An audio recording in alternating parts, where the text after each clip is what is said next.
গেল ১২ বছরে বিদেশি ঋণের সুদ পরিশোধ বেড়েছে ৬.৫ গুণ, আর দেশি ঋণে বেড়েছে প্রায় ৫.৬ গুণ।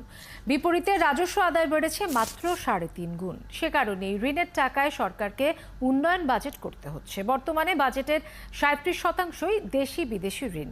পলিসি রিসার্চ ইনস্টিটিউট আয়োজিত সেমিনারে এসব কথা বলেন অর্থনীতিবিদরা।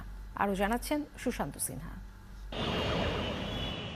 সরকার প্রতি বছর বড় বড় ব্রিজ, অবকাঠামো সহ যেসব উন্নয়ন প্রকল্প করছে তার প্রায় পুরোটাই করা হচ্ছে ধারের টাকায়।